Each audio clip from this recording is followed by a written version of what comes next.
Christians sometimes wonder, why should we learn about Islam? There are lots of reasons that people in general, but especially Christians, should be learning about Islam. Let's consider 5 of them. First, numbers. Islam is the second largest religion in history after Christianity. There are about 1.6 billion Muslims in the world. That's over a fifth of the world's population. There are currently more than 1,200 mosques in the United States and more than 6,000 in Europe. And according to many sources, Islam is the fastest growing religion in the world. So Islam is big, and it's getting bigger. When that many people believe something, it's a good idea to learn what they believe. Second, Christians can't communicate the gospel clearly to Muslims without understanding what Muslims believe, because the Quran distorts the meaning of Christian claims. For instance, Christians claim that Jesus is the Son of God. But when we say Jesus is the Son of God, Muslims think we're claiming that God had sex with a woman and produced Jesus as an offspring. They believe this because the Quran says, "How can Allah have a son when he has no wife?" Surah 6, verse 101.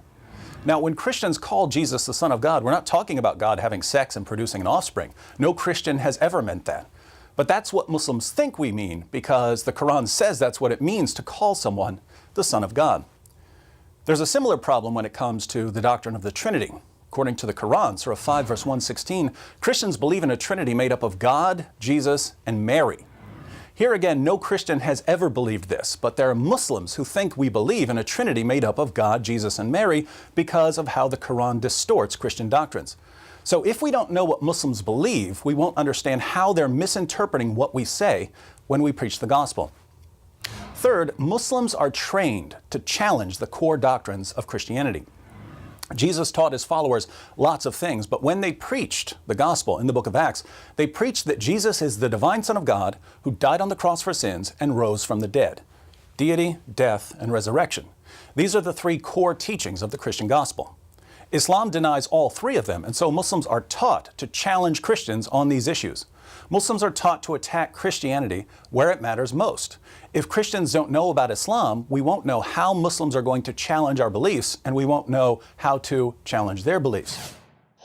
Fourth, many Muslims are so confident that Islam is true because they've been told all their lives that it's indisputably true, that they can't seriously consider any alternatives to Islam. My best friend in college was a Muslim. That's why I started studying Islam. We talked about Christianity for a couple of years, but he was so confident that Islam was true, he really wasn't taking Christianity seriously.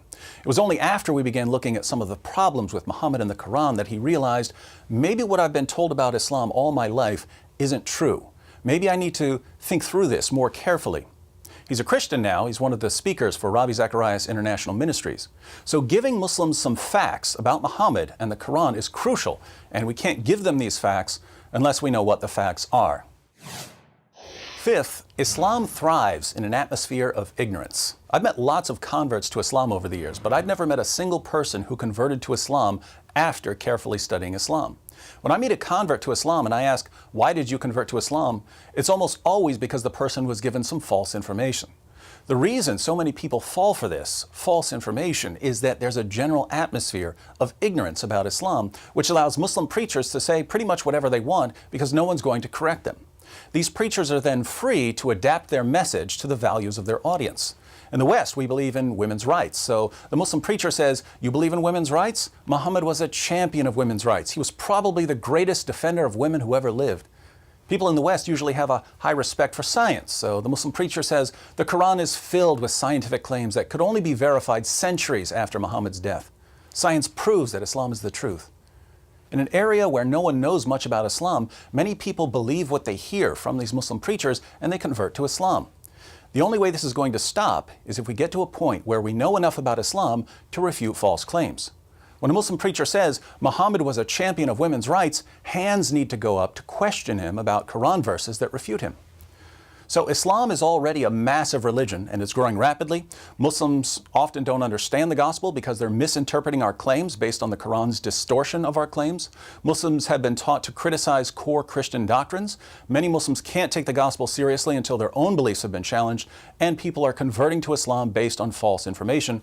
All of these are reasons for Christians to learn about Islam.